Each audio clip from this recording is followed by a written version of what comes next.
Alright, welcome everyone. I am TikTok and this will be a run of Shadow of the Colossus Hard any percent here on my channel, not a GDQ yet, but soon enough. And this is some kind of preparation run with RubieHart and gooperman on commentary.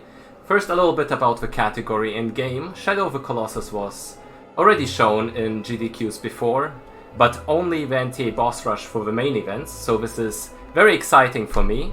Not only is it any percent finally, which I really like for marathons, it's also the hard mode, which is quite challenging but a very interesting run in my opinion. And yeah, commentators, introduce yourselves.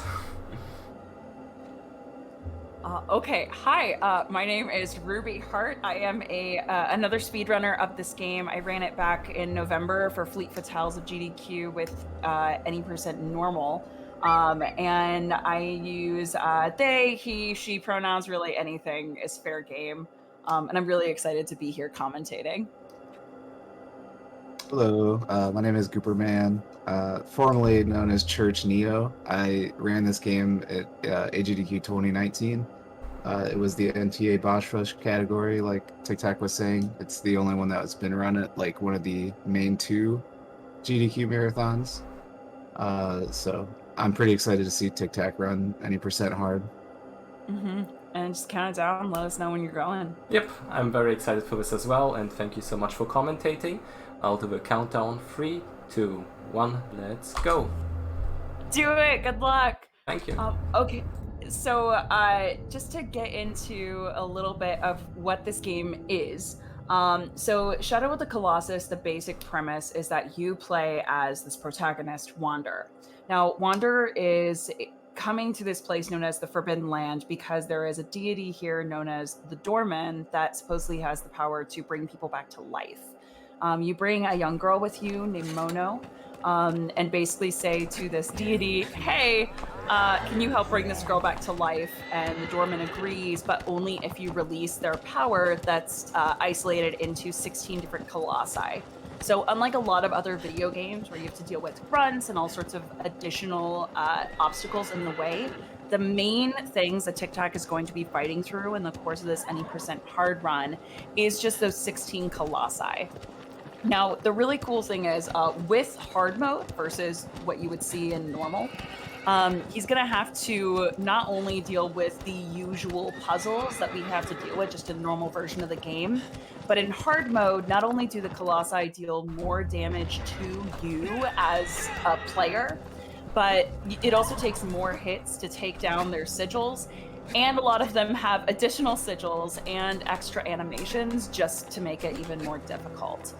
But TikTok is didn't mention this, is actually the world record holder of this category, any percent hard. So he's gonna kick butt here. He's gonna be fantastic. Let's see. Oh yeah, he's trying to make that harder climb up jump. Good luck. I'll try it a few more times. It's kind of inconsistent, but always fun to watch. Yeah, this jump is something that's like relatively newer. I would say at least within like the past like year and a half or so. There we go. Yep, there it is. That was really good. And so the first Colossus we have here, his name is Valus, and essentially he's just a normal bipedal Colossi in this game. So you just gotta run up to him and do a little bit of damage to his weak point, which is on the back of his leg here. And once you do that and hit it a second time, this cutscene will start. And unlike most cutscenes in this game, you can actually move in this one. So what we do is we blindly reposition ourselves, so that way we can jump on the chin there. And then it just takes a couple of stabs to the head here. And a big difference from hard mode compared to normal mode is that a lot of colossi will have different spots for their for like more sigils. So excuse me, once TikTok is done with the head sigil here, he goes ahead and moves to a brand new one that isn't in normal, which is on the arm. And one thing that he's actually utilizing here really well, not only on the head but also on the arm, is cycle stabs. So usually if you're starting off as a speedrunner in this game, you want to aim for what we call the plants, which are certain spots on the colossi where when you grab them, no matter how much the colossus moves, it's not going to be able to shake you out of that position. Also, amazing job there, TikTok. That was a super sweet Valus. Very good, Valus. Yeah. So a lot of people will aim to get those plants so that they don't get shaken when they're hitting the Colossus. But by basically making sure that he was in places where he was going to get shaken a little, on the head, he was able to get the stabs a lot faster. And then on the arm, by constantly switching to the hand whenever he finished a stab. Weirdly, the 3 things that you can equip in this game are the sword, the hand, and the bow. And if you have your hand out and hit the stab button, it actually allows you to pull out the weapon and get in stabs faster. So by doing that switch, which you'll see happen in a few other Colossus fights coming up, those switching from the hand and doing the stabs as well as the cycle stabs just allow you to get through those stab cycles a lot faster. So that was a really, really optimized hard fight. Well done. Thank you. That went about as well as I wanted it to, and I'm very happy about it, since sometimes on that last slash that you can do to kill off the Colossi a little faster, it can be a little tricky to hit that one. Yep. Oh, and it looks like we have a quote-unquote donation from Yuto Mason 122 saying wanna be famous by some followers, primes, and viewers on cut.ly/amtbbw. Oh, you know what? We think that may have been removed, but thank you so much for that honorary donation. That certainly did give us quite a bit of practice for whenever the hosts are reading donations. So next up is this Colossus called Quadratus. And this one is particularly interesting in the any percent category because it is so much different from the NTA, from the boss rush categories. So in the boss rush categories, you automatically start where the game wants you to start, and that's actually down below where the cave is already. But in any percent, you kind of get to choose your starting position. So it was discovered that you can kind of hang out here on this ledge, and the cutscene for the Colossus will start, and you can just kind of jump off and land immediately on the Colossus, which is actually, that was amazing timing from TikTok right there. That was a beautiful jump. He was right towards the head at the start. Well done. And this is one of those situations where you could really see a plant in effect. Right now, Quadratus is shaking furiously, and Wander is still just planted in that position. And you can actually also kind of see how ridiculous some of the sigil hitboxes are, too. You don't need to be directly on top of most of them.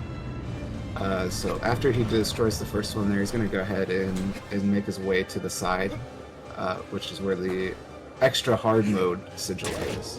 And we'll see actually where those cycle stabs, hopefully, that Rubie was talking about earlier. Okay. Coming up on the tail. So another cool thing you can do here sometimes is due to the re-grabs and the animation of Quad, you can kind of glitch yourself towards the last sigil, which is always very amusing to watch. And here I'll try to go for the cycle stabs. This can be quite a bit tricky at times because Wander really doesn't like slopes. So sometimes he just tends to fall off here, but that went about as smoothly as I wanted it to. That was fantastic. Very fun. Yeah, and I just want to reiterate for the audience, like, that, especially the head plant on this Colossus, there are some Colossi where the hitboxes for the sigils and then the area within which you can get a plant is much broader. But that plant on the head specifically is one of the narrowest surface areas for a plant in the entire game. So getting that immediately is something that takes a really, really good dedicated amount of practice to do. So really solid job there. Yeah, and another fun little thing you might have seen, my first stab didn't actually hit the sigil because the plant is kind of very difficult to hit perfectly the first try, but during the shakes the sigil actually moves, and that way I was still able to hit the sigil for the next 4 stabs. Yeah, it's so crazy how much it moves underneath the Colossus, and you don't even realize it until you really dive into the speed runs. And now we're headed towards one of the most iconic fights. Even if you've never played this game before, you've probably seen this Colossus because it features in a lot of the game art that's publicized for it. So Gaius. Now, this one is really interesting because normally there are a million different things you have to do in order to mount this Colossus. So he's basically a huge warrior with a sword for an arm and an arm guard and all sorts of other stuff. And normally you have to break that arm guard using the environment and terrain in order to climb up the Colossus. But one of the most iconic tricks in the game is actually one that TikTok's going to be pulling off as long as it actually goes off when we get up to the Colossus here. But we still got a little bit to go, so you're going to get to really take in the beautiful landscape as we're headed there. Right, and I guess I should bring up how punishing like the any percent category is. This is one of those. This is definitely one of those colossi where it's if you mess up, it can really like ruin a run. So hopefully that won't happen. But yeah, about that, because essentially, like the good essentially, any percent is just like a way more like brutal category, I think, to run like consistently. So, but of course TikTok is trained for this, so it shouldn't be a problem. Even if the trick doesn't work, there's backups and stuff like that. They might take like a little bit longer than in the boss rush category, but yeah, I think it'll be alright. One of the good things with any percent specifically is that we did a lot of community races as of recently and in general, and those really helped developing those backups and consistency with this category. I think, Church, when you ran this category, those weren't as prevalent, and people were a lot more comfortable with boss rushes because of the ability to reset. But the pacing and the way you have a little bit more time to actually talk about the game and the fights, I feel like any percent might be better suited for a marathon anyway, and with the backups we have, it's definitely a consistent run. Yeah, and I would say one of my favorite things about the Team Eco community is the fact that we have like community organized races and all these other things, because the amount that I have seen improvement in, I think all of us who have participated as speedrunners in optimizing and learning to just adapt to however things go, it makes it so much more fun and really makes a difference to learn from each other as runners. Okay, so for this fight, what you're going to see, TikTok starts off by shooting the stomach, primarily because there's actually a sigil there that, since he doesn't have the sword out, you can't see.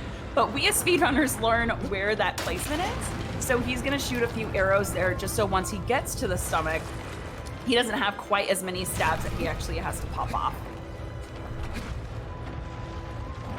Looks good. Beautifully executed. So that is what we call the Space Jam or the Gaius launch. I wanted to let that trick speak for itself. But that's a really iconic speedrun trick that is so hard to pull off, but is just so iconic for this particular run. And now TikTok's made sure that he is in placement for a plant on this Colossus. It's just a little bit back from where you would think you would want to stab the sigil. But this one is really tricky because if you end up just a little too far left or too far right, then you'll just get meme stabs, so it won't actually register the damage. And then once he finishes the stabs here... So... Yeah. Yeah, the ideal way would have been to get all 5 stabs in and finish the sigil right before this animation. But sadly, one of the stabs went short. I'm not quite sure what happened there exactly, but I have a backup to make this more safely from here on out. Usually, if you make the stabs quickly enough, you can jump directly to the second sigil, but I'm more comfortable this way now. Oh, beautiful jump. And this is one of the additional sigils for hard mode. So he just jumped right over to take this out. It should only take a few stabs, and then he can get over to that stomach sigil by landing on that waist belt.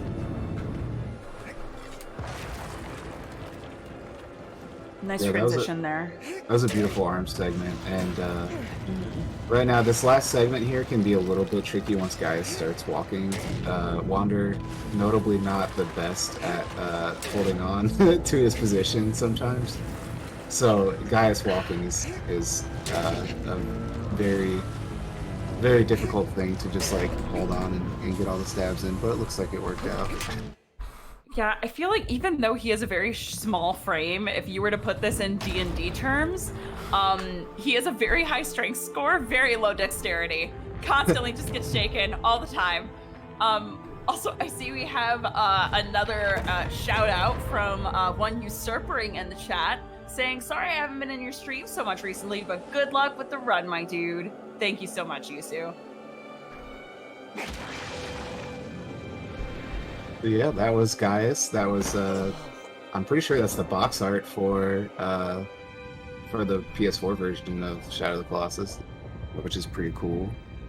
And yeah, it's either Gaius or Valus. I can't remember which.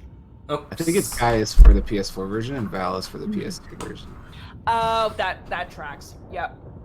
Mm-hmm. Another little fun fact, my monitor just shut off, but I think I was able to fix it. Well, hopefully that doesn't happen on our next Colossus. That would be beneficial, Phaedra. yeah.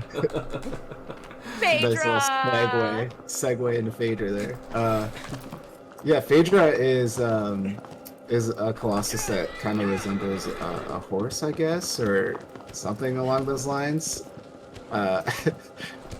But essentially, Phaedra is probably one of the more infuriating Colossi as like a casual kind of player of the game, because normally what you would have to do is there's this big area that Phaedra resides in, and you have to run underground and get Phaedra to lower its head. But unfortunately, the AI is kind of wacky in a lot of situations. So, yeah, it can be pretty frustrating casually. Yeah, I've worked on the optimization for intended, and even speed running it, but using the quote-unquote designer-intended strategy takes about 3.5 minutes. But if TikTok can do a solid job here, on hard mode it should probably be 1.5 minutes or less with the speedrun strats. So what he's actually going to do instead of using those bunkers, we're speedrunners. That's too slow. So we're not even going to worry about those. I don't even know how much you'll be able to see them. Instead, what he's going to do is use Agro, the horse. And if you jump while Agro is running, you can actually get yourself to launch forwards. So the speedrun strat for this Colossus is once he lines up for the fight, he's going to launch directly towards one of the back legs to try and jump onto the butt. So let's see how it goes here. Good luck, Tic Tac. Thank you. A little bit of those, it's one of those strats that's a little bit more precise, but fairly okay to learn. It's a very cool trick to learn when you start out with the game. And there we go. Absolutely. Yeah, I would say, beautiful. yeah, if you get it first try, then you're pretty solid, but this is one of those tricks where if you're in an any % run and you miss it, it is so unforgiving. So that was beautiful transition. And now, this is another Colossus. Actually, the first several all have additional sigils, unlike the normal version. So these two shoulder sigils that TikTok is having to take out right here don't exist in the normal version of the game. So he has extra work he's going to have to do here in order to take these out. And he's going to go ahead and just hit that little neck weak spot on his way over to the other sigil. Because once he finishes here, he's going to want the head of Phaedra to lower. That way he can get to the final sigil and the primary sigil on the Colossus to take out that last bit of damage. And just taking out the weak spot on the neck makes it a lot easier to get to that spot, as well as to get Phaedra to not swing her head around quite as much. Otherwise, it can be really, really difficult to actually maintain your positioning. Yep. And on the head here, we're just gonna have some normal plant stabs here. So you'll see, pretty much almost no matter what Phaedra does, Wander will be able to just keep on stabbing. That is the only exception, is when Phaedra does that weird little head motion where Phaedra pulls the head up very quickly. That can kind of knock you out of your plant, but it's pretty easy to get back into the plant. Oh, yeah, the there it is again. Head bop of fury! Yeah, on hard, Phaedra can be a little unforgiving when it comes to a plant, as you can see right here, but regaining it usually works out just fine.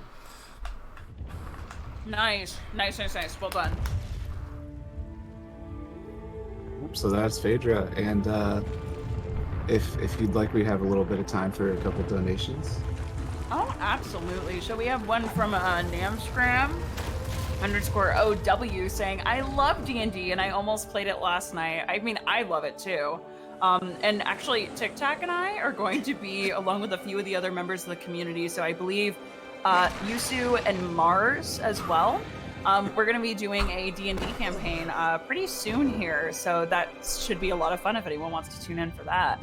Out of being used to it, I literally just stopped the timer as a split.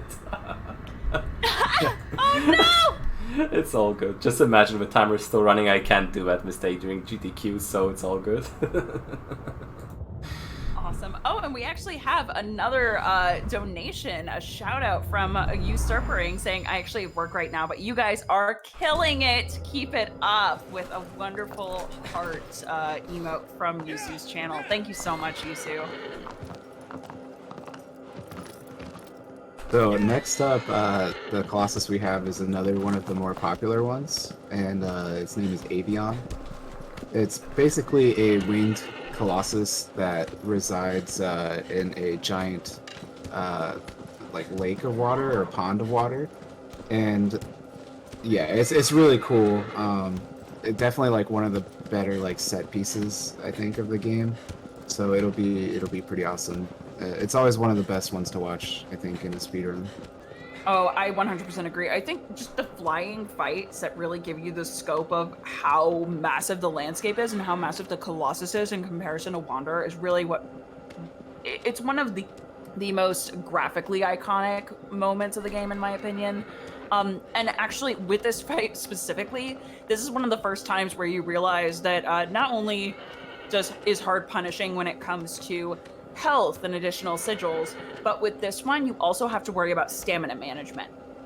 So if you look in the lower left hand corner at that yellow circle, which is a little bit of a line coming out of it, that is going to be the stamina and breath that Tic Tac has to work with when it comes to actually getting grip and staying underwater during different parts of Colossus fights. And since with Avion, usually you only have to do one stab to each of the wings where two of the sigils are. But what he's going to have to do instead is on hard mode, it takes 2 stabs on each of those. But you don't get any additional stamina, so the timing here is insanely tight. And Tic Tac's going to have to work with that to try and get in those stabs as quickly as possible before moving on to the next wing, or else he will plummet to the water below, which will lose you multiple minutes of time. But Tic Tac is really good at this fight, so I have every confidence he's going to kill it. Yeah, there's 2 animations to it actually. One of them is easier than the other, so let's see what will happen here. Gotta hope for that. What do we want on hard mode? The down wing, right? Yeah, wing down, because there Wander has an easier way of keeping the stamina, while on wing up we will have to go for a drop, which, yeah, if you don't execute it perfectly you can fall off, and it's quite punishing. One funny, I'm sorry, go ahead. No, I was just gonna say, which is really funny because in normal mode, it's the exact opposite. So you want to get that up wing for the wing drop all the way down to the opposite side. So normal and hard mode, if you didn't know that about hard, you may go for the wrong version of the strat. Oh yeah. Oh my gosh, that was a beautiful jump onto the wing there. Nice! Oh my god, just landed right on top. I don't think I've actually seen anything that clean when it comes to. And here's the wing up. So yeah, so the one that we didn't want, but that's okay. We prepared for all the situations. So as you can see, the stamina is getting very, very low. So just about now I'll have... Oh god, okay, that works. That's what I wanted to happen. Nice save. Let's say that's what I wanted to happen, but that works. Totally intended. Hey, are you in the water? No, so it's totally fine. Exactly, that's what matters!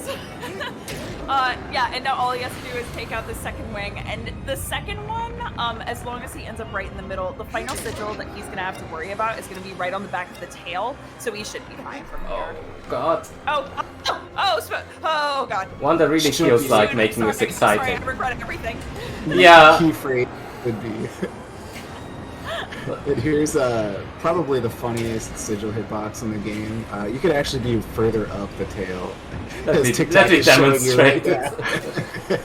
Yeah, so, as long as you're on the back third of the tail, you can hit the hitbox. So hey, if you're ever scared that you aren't going to make it to the back of the tail and you're playing this game casually, hit the back third. You're fine. It's fine. Everything's fine. This is fine.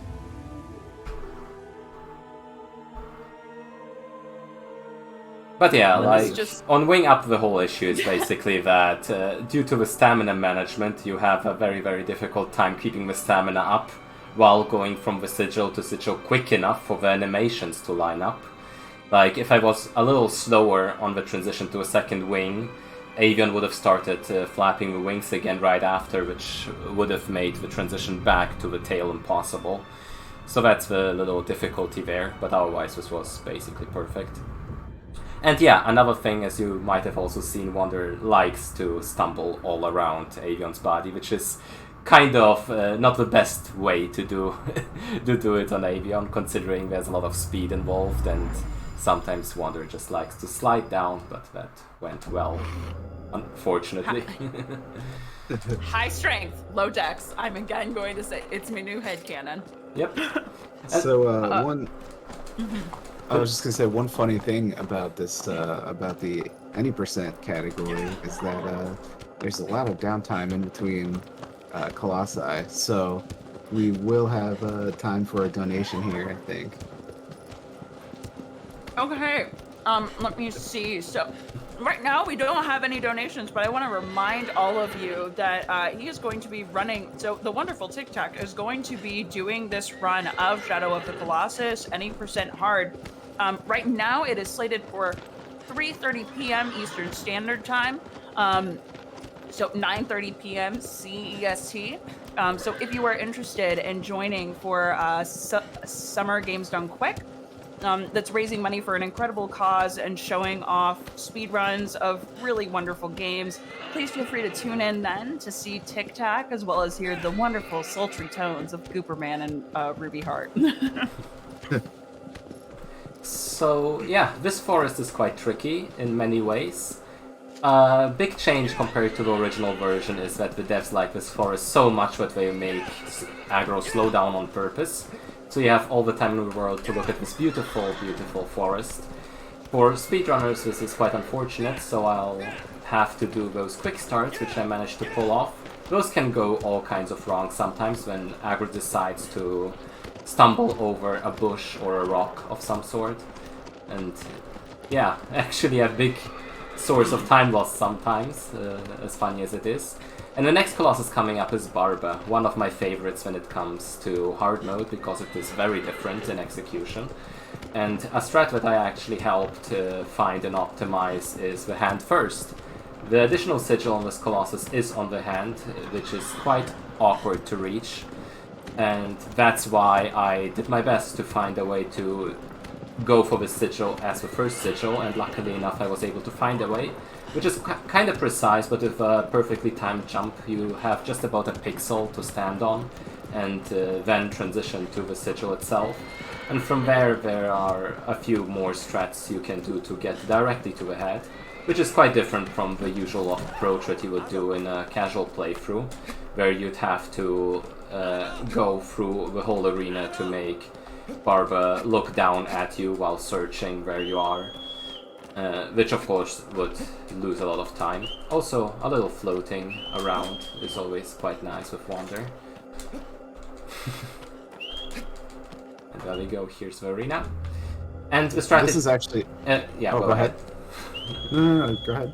The strategy here is quite different from normal mode, actually, where we would use a glitch to directly land on Barba. I won't be showing that because of the hand first, which is a little bit more comfortable for me personally.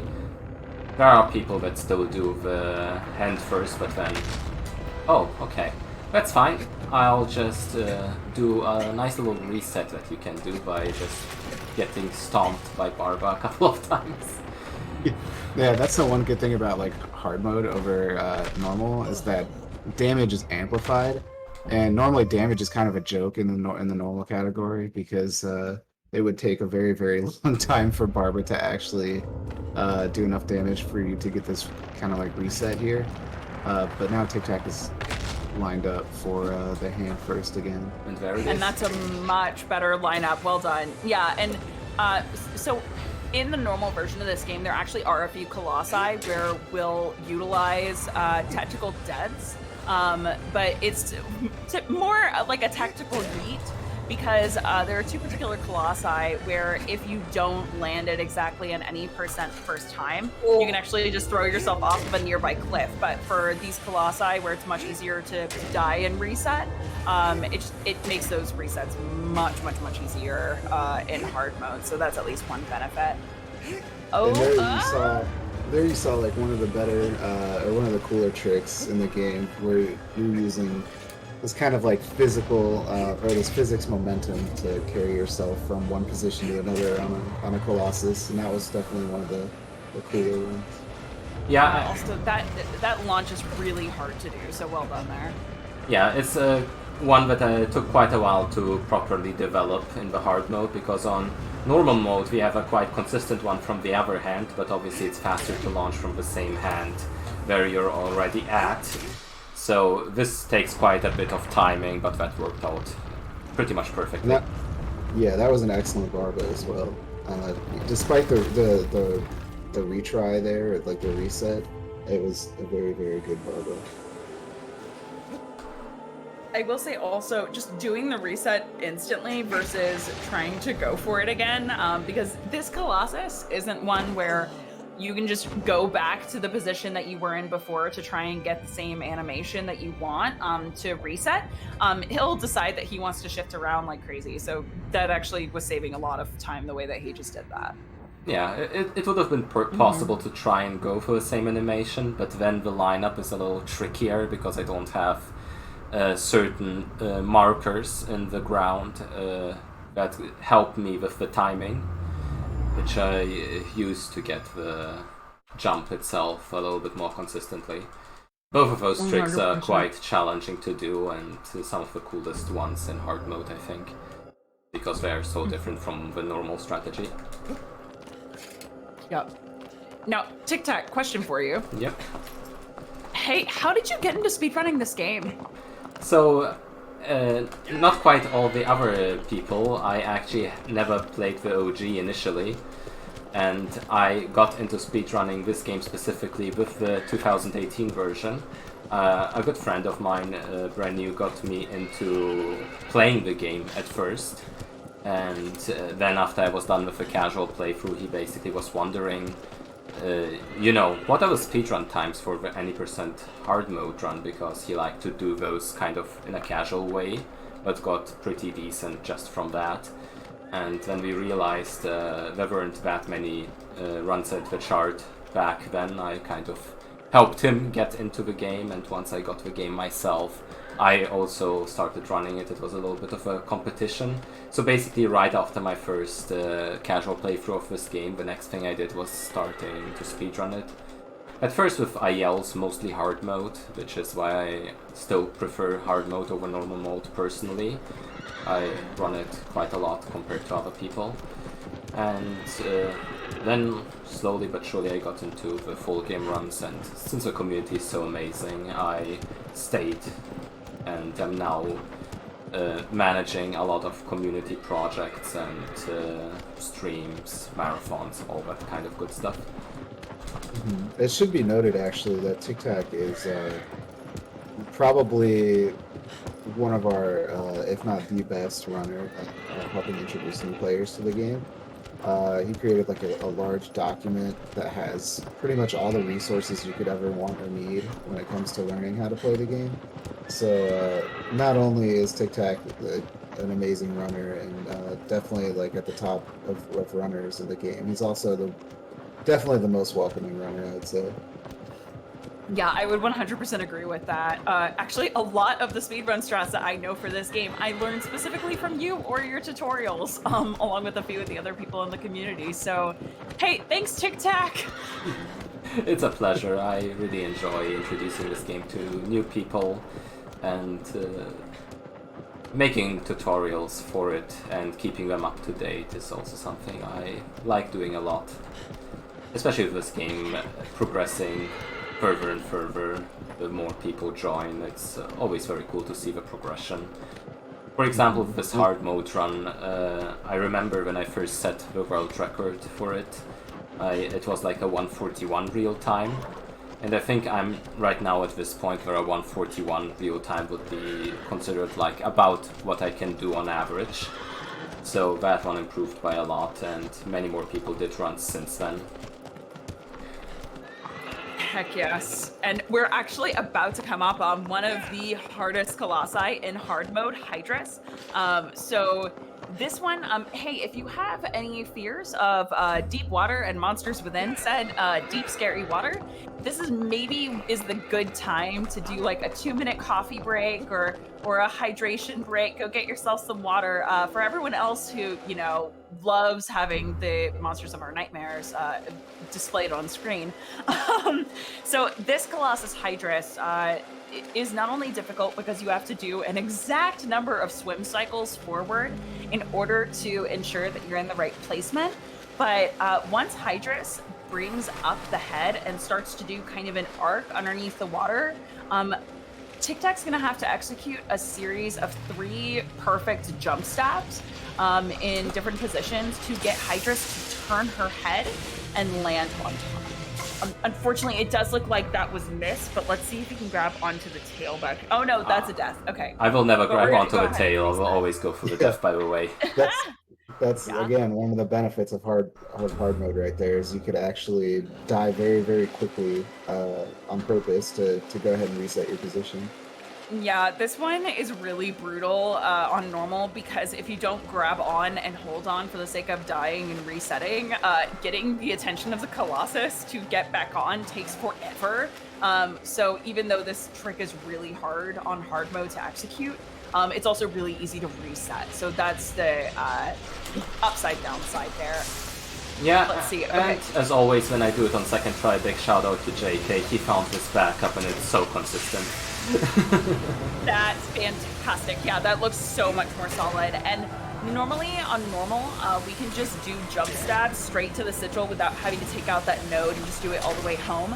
But on hard mode, because those electric nodes do so much more damage, it's always better to take it out right after that first stab. And just like that, Tic Tac has just taken out Hydrus. Well done there. Yeah, that was actually a really beautiful Hydrus right there, because it's very, very tricky to jump from the neck area to the head area when that little electric node is taken out.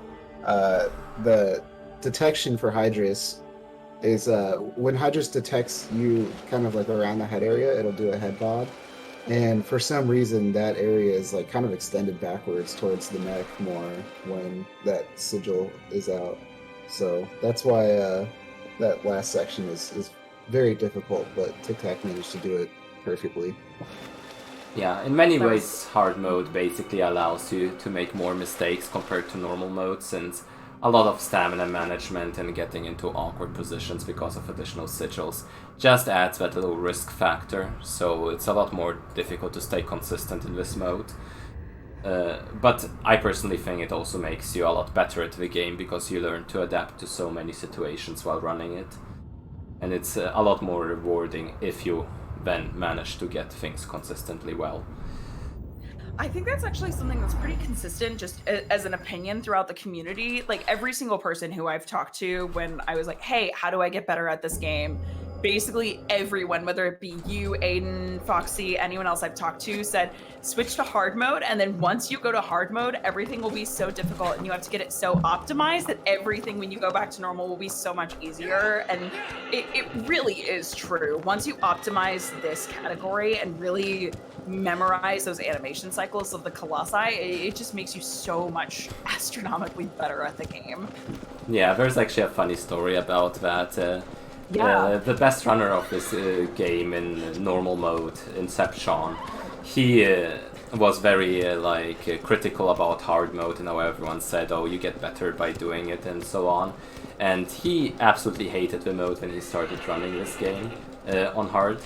But then after he improved in hard mode and went back to normal mode, he just started destroying all the runs he had before even further, and bringing it to ridiculous like heights. And he then mentioned to me, yeah, actually hard mode made me better, so even he had to admit it. Yeah, and Sean is someone who so many of us in the community are like, this guy is a god. He started running it. Was it just before the pandemic or right at the beginning of pandemic? It was January of 2020, I think, or February. Yeah, so it was right before. So he started running this game and is still, like, in comparison to some of the other runners in the community, like Foxy, is a relatively newish runner and just has done so much in addition to so many of these other runners in helping to optimize the game. So just with the Team Ego Speedruns community, it's really great because it feels like a team effort. Whenever one of us figures out a strat, it's never I'm keeping this to myself, mwahaha. It's always immediately going to the Discord, guys, I learned a new trick! And just everyone trying to learn it and making tutorials. It's really great.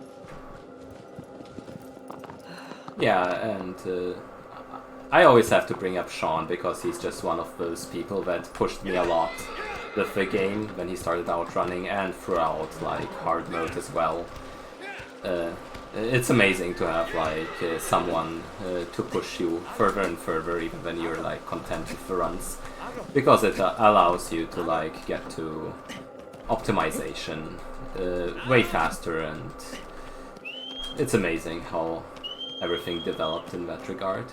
Also, another moment. Eventually, we're gonna have to hit Mario levels. Well, not quite there yet, and I don't think we ever will. But who knows? With Sean, I wouldn't be surprised. Oh my god! And we got a little walking on air. There's actually a really funny thing in this game where if you spam the the R1 button or no, it's the jump button after whistling. If you spam the jump button, it actually allows you to fly or float. And this Colossus Kuramori is usually in normal one of the easiest Colossi, but in hard it's a little tighter. So what's going to happen is, as you saw, Tic Tac whistled right at the beginning of the fight just to get the attention of the Colossus.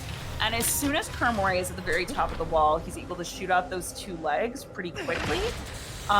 Once Kuro actually lands, he's going to go ahead and jump on the stomach, and he's going to use those cycle stabs we were mentioning earlier of just stabbing and then quickly letting go and re-grabbing in order to take out the damage of the Colossus. The higher Kuramori is on the wall, the longer he stays down when he falls.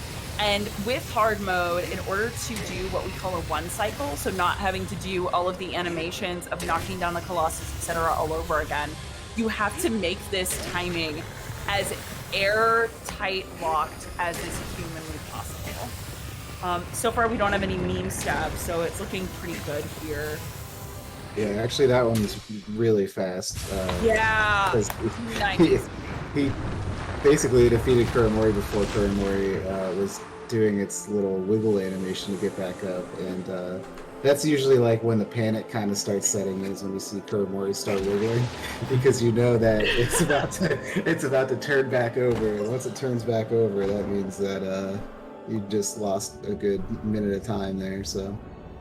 Yeah, I didn't even have time to finish explaining the Colossus. And like, if you jump stab after the wiggles start, sometimes it straight up won't even register the damage anymore. It's very unforgiving, so that was beautifully done. Yeah, it's one of those very, very difficult ones. I think you can miss about 2 cycle stabs. If you miss a third one, it will be very, very close. And there's always the risk, like you mentioned, meme stabs. Sometimes with the Colossi animations, one of the stabs on the second sigil just won't register.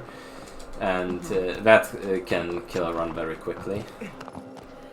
I think the funniest thing I've run into is sometimes there are spots near the second sigil that you can grab, and then it acts like Wanderer is hanging off of a ledge downwards, even though he's directly horizontal and should have absolutely no problem with being planted or sitting down. He'll just look like he's hanging in the air, but sideways. I don't know if either of you run into that glitch. Yeah, sometimes Wanderer is just all kinds of weird with his animations, and that's a problem when you have to be pretty much perfect to get that one cycle. Yeah, and as I have a personal vendetta with this next Colossus, I'm going to let you two explain it, because if I go to explain it, I'm just going to get angry irrationally. Yeah, so the next Colossus is Bassaran, and Bassaran, as you could tell from Ruby's from Ruby's reaction there, Very justified reaction. definitely one of the more frustrating Colossi in the game. I think it's probably one of the harder ones to learn as well. So essentially, it's just kind of like this tortoise-looking Colossus, and the goal is to lead it out of the cave and have these water geysers flip it on its side, kind of, so you can shoot it and it falls over, and you kind of do what you got to do from there. But in the speedrun, actually, we don't even let it leave its cave.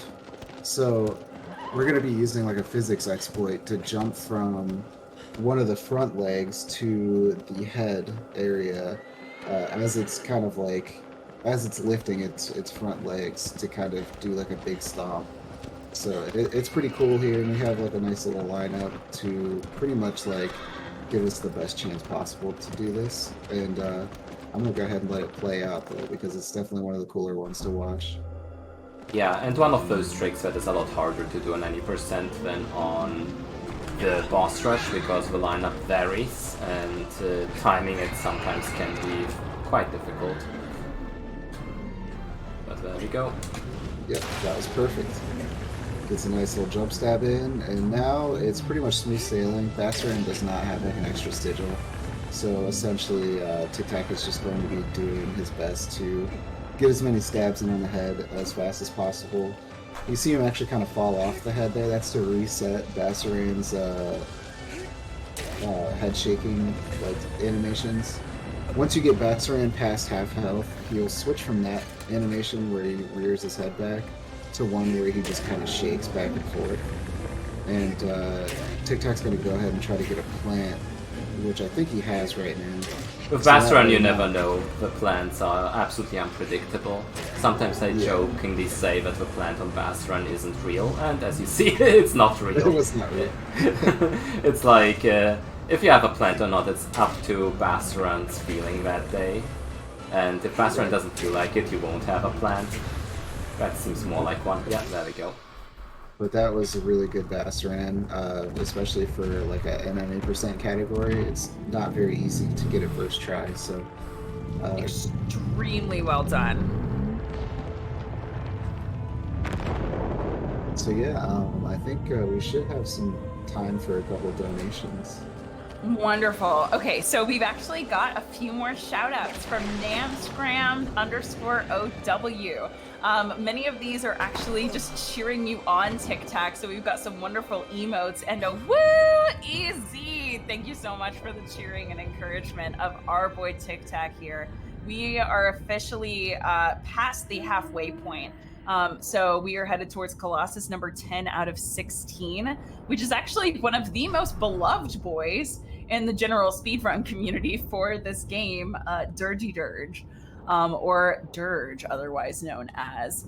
Yeah, I don't see any other announcements at this moment, but let me see. I'm trying to think. I'm now doing the thing of looking at my notes and going, what else did we say we were going to talk about? Let me see.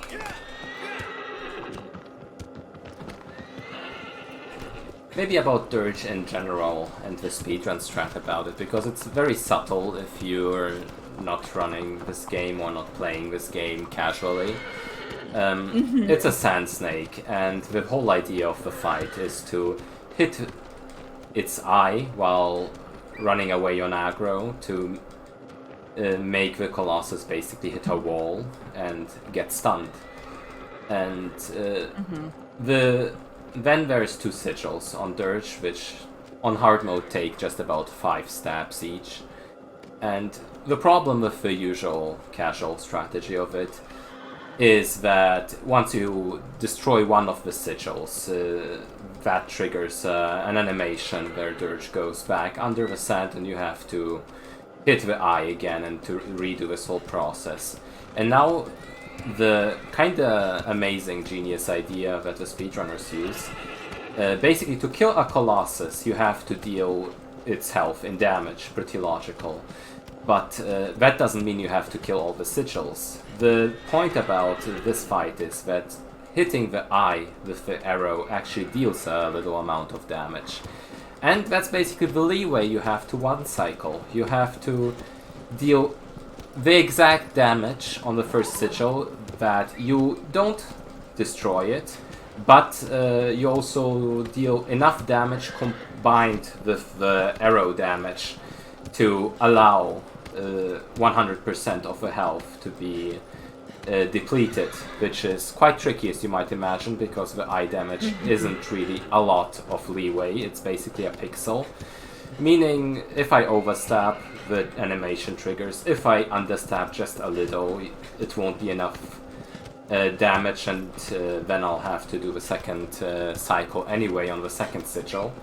So it's very precise. Yeah, and actually one thing I wanted to bring up with this Colossus, if you take a look at the arena, so some really fun deep lore about the design of this game. So originally when they were going to release Shadow of the Colossus, they actually had 48 different Colossi planned, and then that got cut down a few times until we ended up with the final 16. But they had full designs and almost completed versions of, I think, a total of 24 different Colossi, and one of them was actually going to be a fight that took place in this exact same arena. So if you take a look at the arena of Dirge, the fight that we're about to work on, or that TikTok is going to take on with Dirge, is going to primarily be focused on the ground, since Dirge is a sand snake and is going to be constantly moving around there. But with the other Colossus, it was going to be later in the game. You return to this area, and if you see the stalactites that are hanging from the ceiling, oh wait, no, they don't. I guess they removed them. Well, there were originally in the sketches, if you look at some of the concept art, stalactites hanging from the ceiling in this area. Specifically, so there could be a Colossus that was a monkey that swings from it, and then you would have to shoot it down into the sand where it then couldn't get up. So that was the general idea behind it. So yeah, like TikTok was saying before, what he's gonna do is, once he sees the huge eyes come up from the sand, which actually you can even shoot while he's under the sand, at least a little bit, but once he gets the eyes here, that is going to allow Dirge to run into one of the walls, since he's going to start spinning out of control. TikTok's having a little bit of a hard time getting the eye here, but let's see him get this recovery. Yeah, it's a lot trickier than it looks, especially because the sand kind of covers the eye too, so you kind of have to shoot where the sand is instead of where the eye is. But we got it there. No. Yeah, and not only that, but you have to. Never mind. No, you have to, on top of that, when I was playing this casually in high school and beyond, this was the hardest Colossus for me for years, because you have to steer the horse and also shoot behind you at the same time. It's such difficult controls, but there's that eye shot. Nicely done. Yeah, and one little known fact about hard mode, which makes it also harder than normal mode. After a set amount of time, Dirge just straight up goes under the sand, which basically nullified one of my arrow shots that would have hit otherwise. And on normal mode, as long as you stay away a certain distance from the Colossus, it will always stay above the sand. But here on hard mode, there's also an additional timer. So if you don't hit the first few arrow shots, not only is it more difficult with the setup, it's yeah, it's additional pressure, pretty much. Well, one thing to note actually is that the one cycle is actually easier in hard mode difficulty, because since you do less damage per stab, the more you charge, like, the less damage you do comparatively to normal. So you kind of have like a little bit of extra wiggle room to get that perfect amount of damage. All right, excellent. Amazing job. Yeah, and even though you have more wiggle room, it's still very precise. Yeah, I'm not trying to make it sound trivial here. It is really hard, so excellent job.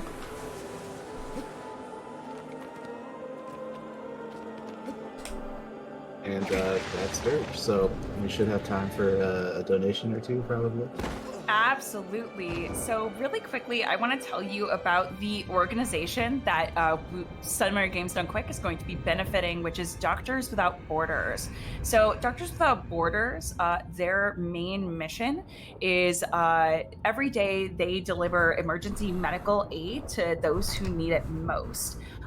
Their goal is to get emergency medical supplies to areas that cannot afford it or are underserved, and they're committed to safeguarding patients' rights to autonomy, confidentiality, and informed consent. They really want to do what they can to respect the dignity of patients no matter where they are, including respect for cultural and religious beliefs. So again, every dollar that is donated during Summer Games Done Quick will go to Doctors Without Borders, just a really incredible medical organization. So please feel free to join us on the day of so that you can give your donations then along with your shout outs. We also have a few messages from namscram_OW saying, haha, Dirge. Does Dirge go, Dur? I think in a reference to boy goes, Brr. Which I don't know how to actually pronounce. I've seen it in text form, and I know that this is a meme, but I don't know how it's pronounced. So I'm just taking a shot in the dark there. But thank you so much, namscram_OW, for your hanging out and your chat contributions. And next, we're headed towards gooperman, go for it. Next we're headed towards. I just wanted to say that Rubie would make an amazing donation reader. I agree. An excellent host. Hey, listen, I've done voiceover for corporations and things like that, doing their slideshows for their meetings. So, like, the full-time job I'm working right now, I had to be the person going, hello and welcome to the Bostrom annual meeting. Here are a few rules on how to make sure you're not muted on Skype or Zoom so that we can actually hear you during this meeting. Thank you so much and have a great rest of the day. So yeah, is in my wheelhouse. And we're coming up on one of the small boys, and the small boys are my favorite Colossi. So Goop, if you want to go for it, you're more than welcome to. But if you let me talk about this one, then it's all you for Pelagia. I'll actually just talk about this little difference right here. In any percent, like I said earlier, for like Quadratus, you can kind of choose your starting position, and so there's actually like a really cool like skip that we can do here, where we jump off this cliff and we can actually grab onto part of Celosia's arena if we get the right jump here. Unfortunately, just missed it. That's not like too big of like a time loss. Fall damage in this game is like considerably laughable, so there's not really much that you have to worry about if you don't make that jump. Yeah, the issue there was basically that sometimes when Wander is a little too fast, he doesn't grab onto things, and I wasn't able to slow him down enough to make it work the way I wanted it to. So that's kind of unfortunate, but not a big deal, as you said. And so we'll have Rubie here take it away for Celosia. Yeah, so this is Celosia. So there are two Colossi. As you've noticed, a lot of the others have been absolutely massive. But this and one of the other Colossi, which is TikTok and I's mutual favorite, which we'll get to later, are two of the much smaller ones. The big difference between these smaller Colossi and the bigger ones is the small boys are extremely fast and very aggressive. So if you take even a single hit from one of these Colossi, they will instantly stun lock you, and it's very hard to get out of that positioning. Now, this Colossus, the way that you defeat him is he is afraid of fire. So that torch that Tic Tac has that was lit aflame basically causes the Colossus to think, oh no, I'm afraid of you and I'm going to hide. Normally, you would have to just swing that very slowly in front of Celosia's face, but by dropping the torch and picking it back up multiple times next to that ledge, it tricks the AI into coming to you faster since it's constantly switching between thinking, you're not holding a torch, I can attack you, and you're holding a torch, I'm afraid of you. And as soon as Celosia is knocked off that cliff, as you saw, he was able to knock off the armor, and it only takes 3 hits in hard mode to actually kill the Colossus. So before I've even finished the description, just showing off how good at this game Tic Tac is. He's already beaten the Colossus and gotten our beautiful Death Spaghetti to bring him back to the tunnel.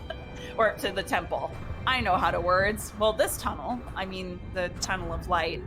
But yeah, that's Celosia. That's our first of the two small boys. And now we're gonna head to one of the biggest and most finicky boys, Pelagia, next. Boy howdy, this fight. Good luck. I'm just gonna say that ahead of time. And a few different shout outs and donations here. So we have a donation and shout out from One Eye Deacon, who is saying, good luck, have fun, and who especially found the comment about Death Spaghetti very funny. And we have another shout out from Namscram_OW with a absolutely wonderful Craigasm face. And the comment, small boy. I agree. I love the small boys. They are one of my favorite things in this game.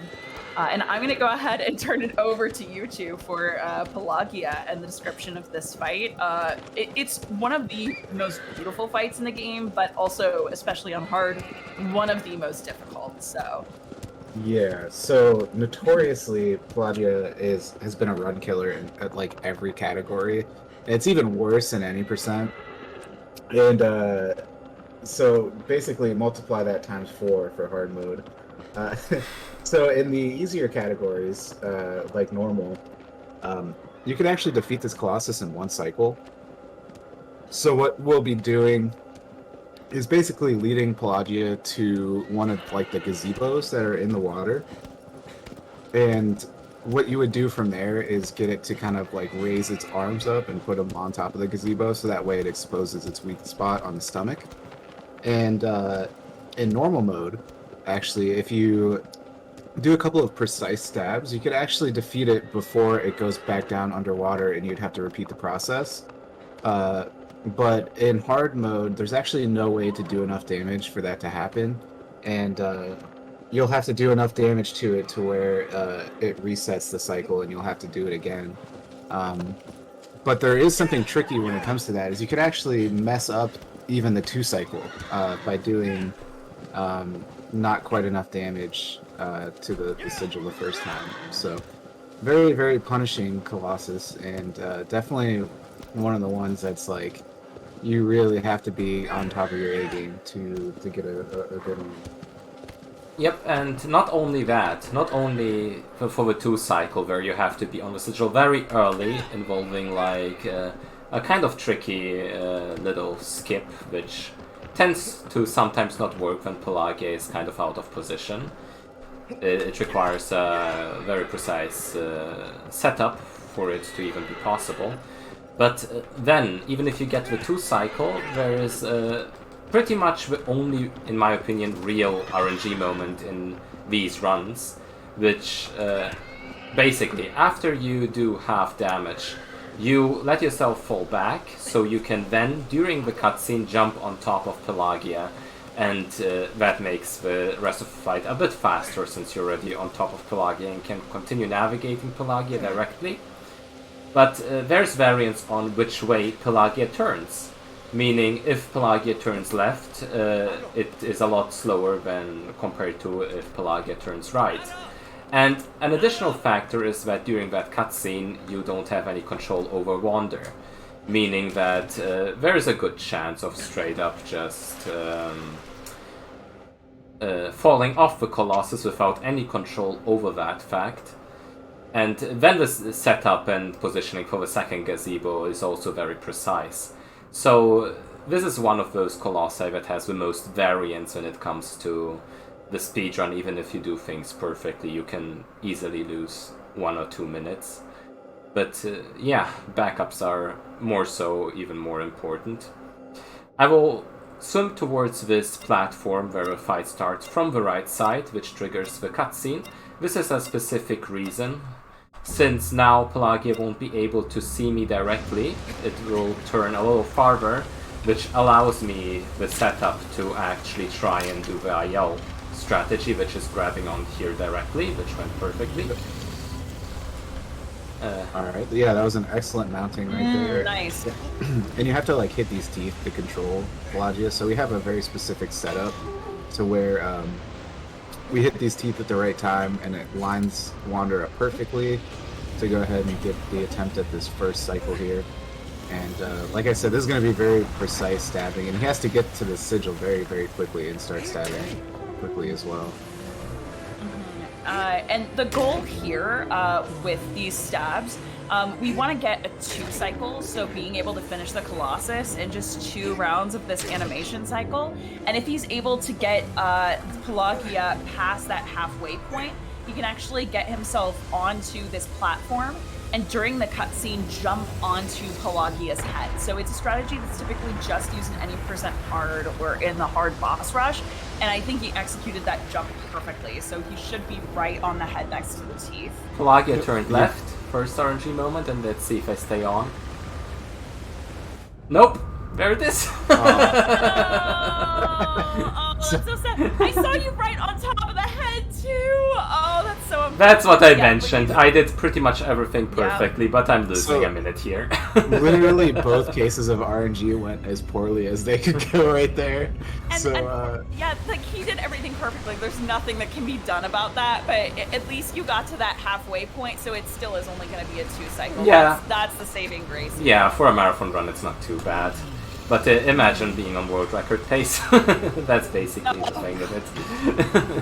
Yeah, when we call something a run-killing Colossus, like this really is one of the biggest run killers, because no matter how perfectly the best runners in the world do it, if you say to any speedrunner of Shadow of the Colossus, so Pelagia, huh? I can guarantee you'll hear so many of us go, God, Pelagia, ugh! Because all of us know that pain of having a run die because Pelagia just decided to do her own thing that one exact time. But it looks like he was able to get onto the sigil again really quickly here on the second go-around, so it should be pretty close to home. Yeah, just 3 stabs here should be able to finish it. Yeah. There we go. Man. Amazing job. Well done, well done. All things considered, that was actually like a very good Pelagia, so... As good as I can influence the outcome of it, let's say. Yeah, like even the recovery was good, because once you're in a situation like that where like the variables are no longer controlled and you kind of have to use your wits to get Pelagia to the second gazebo. Sometimes Pelagia can just really not cooperate when it comes to lifting the front legs up, so all things considered, definitely got on very, very quickly after that. So, yeah, I will say also, I mean, even though yes, this Colossus is really, really hard to speedrun because of the RNG and just the fact that she just sometimes Pelagia just does Pelagia. I think that the arena and the design are so beautiful, and some of the theories, one of the really beautiful things about this game is with the plot, it gives you a few basic cutscenes to give you an idea of the frame of what the story is, but a lot of the rest of the storytelling, both for this game as well as the other 2 games in the series, Eco and Last Guardian, so much of the storytelling is done implicitly. So just by taking in the way the fights work, the way that the landscape and terrain is structured around you, the actual design of the architecture, you use a lot of this in order to kind of create your own story, and that was intentional by the designers. They wanted the player to have as much a hand in the storytelling and coming up with their own theories as the designers did. And with Pelagia, one theory I heard that is actually one of my favorite headcanons for the game is the reason that the teeth are on the head like that is because it's actually only the bottom half of the face or the bottom half of the jaw, and the rest over time was either eroded away or attacked. And I just think that's a really cool and interesting theory. But again, it's only a theory, and that's what's really cool about this game. You don't have to make it your own headcanon necessarily, but for someone it is, and I think that's a really, really neat thing about these games in general. Yeah, that one's definitely a cool theory, but it's also a really terrifying one to think about. Yup! But also, I mean, we are committing genocide for a whole section of creatures for the sake of, like, bringing one girl back to life, so... Yeah. I would say really excellent storytelling, though, overall, from Fumito Ueda and his game studio. Agreed. These games always really get you to just think about what would drive people to create a society like this. What would cause them to leave entire land that has been sculpted out. And we're actually coming up on what was voted by the Team Eco Speedruns community the most beloved Colossus of 2020 and 2021, Phalanx. And this one, I believe that TikTok's going to be going for the IL or individual level strategy. Yep. Awesome. So with the different categories of this game that can be speedrun, we're doing what's an any percent. So basically full new game, start to finish run of the game. However, a lot of people will speedrun just the individual boss rushes for that one Colossus. And while some of the strategies for the ILs aren't viable in an any percent run, just because either they're extremely difficult to pull off, or the way that it's set up in ILs versus any percent just doesn't work. Phalanx is one of those colossi where we can do the IL. Now, unfortunately, because TikTok got stuck on that first rock, he's not able to do the IL strategy because that timing has been missed, but he's still going to be able to knock this out really quickly. So the way that you take out this Colossus is you see these 3 air bubbles that are on just the bottom part of the Colossus. And it looks like TikTok is just taking out that last one and working on it. But as soon as attempting to take it out, yeah. But he just got it. So now what's going to happen is once he puts a little bit of space between himself and the Colossus, Phalanx is going to go down into the sand. And the really funny thing about the animations for this Colossus is he actually goes at the same speed that you do. So if you see that, he slows down really astronomically at certain points, it's because he's matching the speed of the horse and wander to make that jump onto the wing difficult, but not impossible. It's just a really interesting program. I didn't know it either, and I'm questioning my approach to this fight entirely, if that's true. Yeah, so actually, if you pay attention, Phalanx will match your speed, and if you're too close to the wing when it's trying to lower, she'll just hang, but if you leave and then swing back, then she'll immediately go into the sand. So fun fact for you, too, about the beat programming. I always thought it was just a matter of if I hit the air sacs in the correct way or not. So I'm not sure. Maybe I did it all wrong the whole way, because whenever this slow animation happened, I was very annoyed about it. I always thought it was because of the landscape. Like I always thought that, something like that. If Phalanx was close to like a big rock or something like that, that it would slow down. But yeah, no. wow. If you pay attention and test it out, she actually matches your speed. Now, sometimes if she's further away, she'll go and do her own thing. But once you're next to her, she'll actually make sure to get pretty close to the speed that you're traveling at around aggro or on aggro. And all he had to do for the final bit there was, this is another Colossus where the one cycle comes into play. So rather than doing a full 3 stabs on each of those sigils, by doing 2.8 stabs to each of the sigils, he's able to take out just enough damage that it doesn't kill the sigils, so you don't have to worry about the normal barrel roll animations that may happen of Phalanx just completely spinning out to try and throw you off.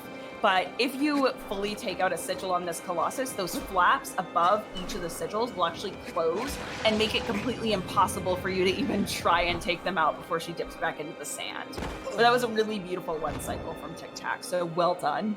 Yep. That was a pretty good Phalanx. Yeah. All right, and we have so many other shout outs that have come in, so I'm going to go ahead and read some of those out. So we have some friends who have joined us, Mag Vicious and Aiden Umferson. Mag says, I've missed quite a bit lately, been on a night cycle, but since Kiss a Homies. Thank you so much, Mags Vicious. Then from Aiden, we have several different wonderful emote faces cheering you on, and a no on your behalf when the individual level strat was unfortunately foiled. And then One Eye Deacon says, I've heard about Pelagia on average 100 times per stream from Tic Tac. So another person who knows very well about the horrible RNG that we sometimes have to face with Pelagia. And many Pog champs in the chat from Namscram_OW. Thank you so much, Namscram. And next we are headed towards my favorite Colossus in the entire game, Tic Tac's favorite Colossus in the entire game. And this is actually one that, while there were some strategies that have been figured out for it, so I know that at the time that Gooperman actually ran this back in 2019, the main strategy for this Colossus has actually been outdated. So we now typically use it as a backup strat, and the newer strategies, a lot of them were fully optimized by our boy Tic Tac here. So when it comes to the actual fight, I'm going to let him take over and talk about it. But the next one is Zenobia, who's just a good guard dog boy doing a good protect of his little city. All right, I'm going to let you talk about the Colossus now, but he's a good one. This is a good one. Yeah, and another thing that I like about that Colossus is also the arena. If anyone played that game, the casual strat would usually involve the Colossus slowly destroying the architecture around it to make a little path towards that last pillar which you want to get to then get to a platform. The platform then destroys the Colossus armor, and then you can stab the sigil. And it's always very cool to do, even sometimes just the intended strat, because it's quite creative in design in my opinion, and also aesthetically. But we as speedrunners just straight up skip to the last little portion. I think I'm gonna explain it while I'm doing it, so it's a little bit more clear what exactly I mean, because it can be a little hard to understand. But yeah, I optimize those strategies a lot, which will be the super jump and the wacky jump. And yeah, now I know that this is my favorite Colossus. Goop, what's your favorite Colossus? I just realized I don't think I know. That is a very good question. One in which I don't even know if I have an answer to. If I had to pick on the spot, in terms of like speedrunning, I'd probably say Bassrain. In terms of just like general design and how like the fight works like in the intended way, I'd probably have to say Avion. Nice. I'm judging you a little bit for the choice of Bassaran, but also I can respect it. I get it. It's not for me, but it can be for some people. And about Bassaran, actually, I want to definitely shout out all the IL runners out there. The individual levels of this game are incredible, and the world records for them are so precise and so optimized. It's definitely worth a watch, even if you don't want to watch any full game runs. You definitely should watch some of the individual level runs. And Bassaran specifically just allows so many options for jump stab cancels, for like instant jump stabs off of launching, and optimizing the stabbing part of it is a very, very interesting thing you can do. Upsol, one of our Japanese runners in the community, actually recently broke a very long-standing and famous in our community record by Hammer, and in a completely different way, which is very unusual for individual level runs, because the optimization usually only allows for one real way to be the optimal one. But with Bassaran, it varies a lot, so definitely worth a watch. The Bassaran IO and many of the other ones as well. Yeah, I would also highly recommend, if you are interested in the other strats for this, take a look at the videos for the, they're called task runs, so tool-assisted speed runs. If you're not familiar with speedrunning in general, there are some times where people will work through a run of a video game and then pause and basically work through every single individual section to make sure that every moment you're executing exactly precise, perfect movements. So you use a computer to essentially allow you to help map up those movements. I have watched the tool-assisted speedruns for the boss rushes of these Colossi so many times, and they are absolutely insane and godlike. It's incredible to watch. And I'm gonna let Tic Tac take it since we're about to come up on this boy. Yep. So, as I already mentioned, I will be directly running towards the last pillar of the fight, which will allow me to skip a big portion of this fight. And I will use a so-called super jump to get on the pillar. To do that, we abuse the little fact that the bases of these pillars are quite glitchy, and the game doesn't like when you clip into certain places. And let's see if I can do that by spamming the jump button. You can just kind of fly up like that using... This is one of the only few glitches that actually happens in the game. Now we wait for Zenobia to hit the pillar. And the second part will be the so-called wacky jump hunt, which... another thing that was added to the PS4 version were a few aesthetic things on the opposite wall of this arena. And we didn't figure this out for a long time, because a lot of people were very fixated on the PS2 and 3 strategies, but, well, I didn't quite get it there. You could have gotten it, I could have gotten it during the cutscene, but that way it's easier to show off, basically, these little plateaus. If you jump on here and then from here to here, you're directly on the plateau, which saves a lot of time. Now we just have to wait for Zenobia to get here once again.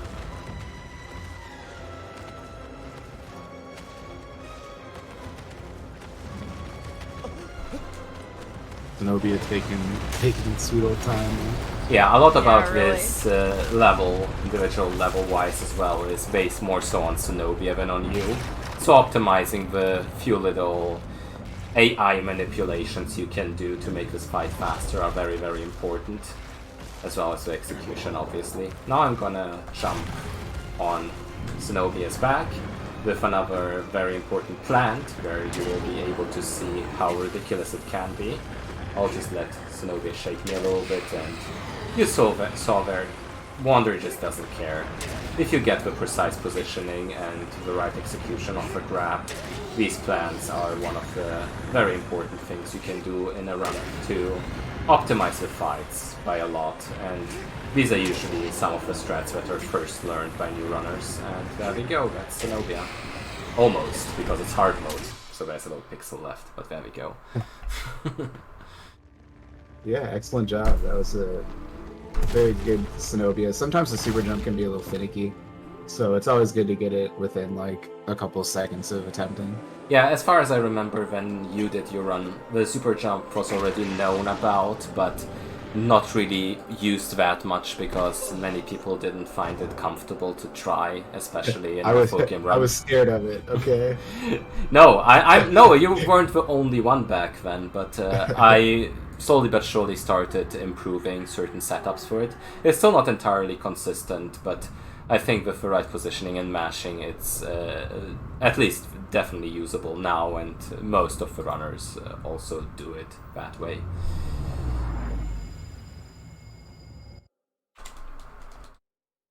So yeah, next up we have Argus, and Argus is the last of the bipedal Colossi. I think, I don't know if yeah, he's the last one, but he's also one of the more cool ones to watch, I would say.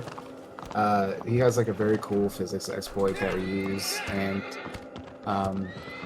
definitely one of the ones that has changed, I think, like the most over the course of the history of the speedrun. Specifically in this version of the game, a certain cutscene has to play in order to like progress the way we used to be able to do it. So we had to figure out kind of like new ways to get around having that cutscene play, because that would take a very long time. So essentially he's got like a big cleaver in one of his hands, and the goal is to... He's got a sigil in that hand as well, so originally the goal was to kind of poke his elbow so that way he drops the sword. But now what we have to do is we have to jump in the palm of his hand while he has the sword equipped. And that is a very, very difficult strategy. It's very finicky. Wander does not like grabbing in that area at all. So yeah, it's definitely going to be something cool to look out for. Yeah, and it's one of those strategies that was very difficult to learn, especially initially when we were trying to find ways to still make that fight work. A lot of people, I imagine, were probably scared when this game came out and it just didn't work the same way, since the hand was usually the last thing you did in this fight in the original game. But in a way it actually improved the run by a lot and made it more consistent, since taking out that sigil first on the hand, especially in hard mode, is a big relief. Stamina management on hard mode with this Colossi is sometimes just infuriating and quite difficult to pull off sometimes, since the last sigil added to it on hard mode on the chest shakes around like crazy, and stabilizing that while managing the stamina, while not getting shaken, while cancelling shake animations. If I had to get back up towards the body to then get back to the last sigil, it would be a lot more difficult, and I'm very happy that the run progressed in that direction, where it's more difficult initially, but once you get used to it, it's a more comfortable run in a way. I remember when I first learned the run, especially on hard mode, Argus was always a nightmare, but since then a lot has changed, and now more optimal things led to Argus not being as scary anymore. Also, that was a very cool flip. Wander didn't even flinch about that.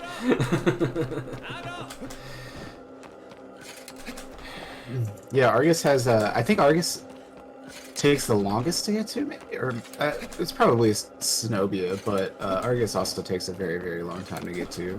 It's Zenobia or Malice or Argus, all of them are very far away. I think Zenobia has the longest travel time overall, since it also involves going around certain areas that slow down aggro a little. Yeah. Whereas this, half the trip, it's like, oh, you're just going to the back of the map with the horse, but the other half is just this really long walk into the arena where you can't take aggro with you. Yeah. So yeah, a lot of things that happen in this fight happen very, very, very quickly, so it's going to be very hard to explain them all.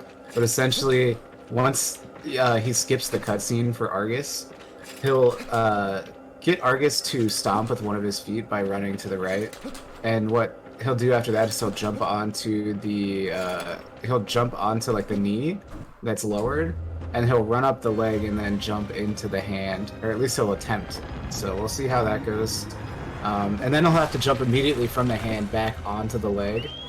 Okay, so he does mess up the initial jump onto the leg there, which can be a little tricky, but luckily there's a cliff right here, so he can just go ahead and take a tactical death there.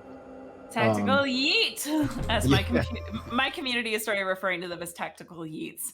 Yeah, that's a lot less harsh. Yeah. So yeah, once he gets into the hand, he'll have to get back onto the knee, and then we'll do like a physics exploit and jump up to the head. But right here's the jump to the arm, or to the hand, and that looks good. It's gonna have to get 2 stabs in, 2 full stabs, since this is hard difficulty. And one thing that's really cool is the way that he was able to get into the hand there, even while Argus is still holding that hammer, is you can actually use something that we refer to as magnet hands, or just magnetism. So if Wander is close enough to a ledge that he can grab, that he can sense that it's there, even if the actual figure for Wander isn't necessarily close enough to grab it, he'll actually just pop right in to grab that object. So if you act like you're running past the hand or jumping past the hand and then hit the grab button, it will actually just magnetize and pull you into the hand. It's a hard jump to hit, but once you know how to do it, it's really, really useful, so we don't have to worry about that extra animation of getting the sword knocked out of his hand. Right. And you saw that excellent jump up to the head right there, and now he's got a plant on the head.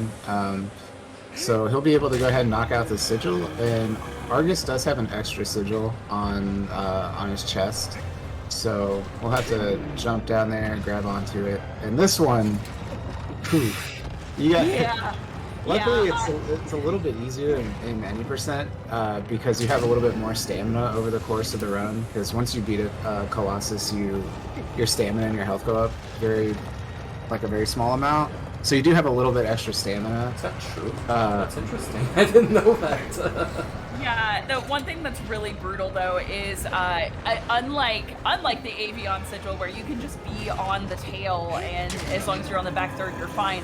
With this one, if you aren't exactly on top of the sigil, you will mean stab, you will miss, and then on top of that, Argus has so many walking and shaking animations that it's really hard to get the damage in, but just like that, as I'm saying, how hard it is to hit that sigil.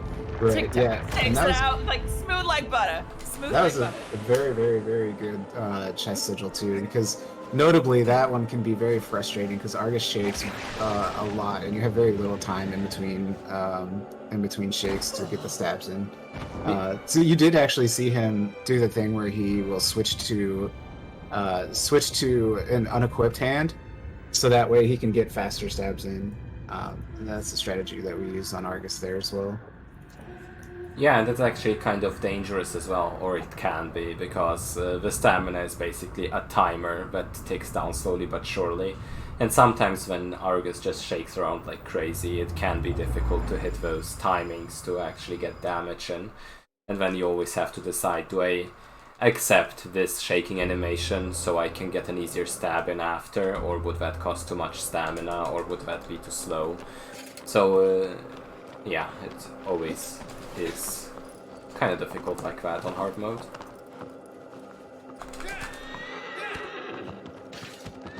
So we have reached almost the conclusion of that round here.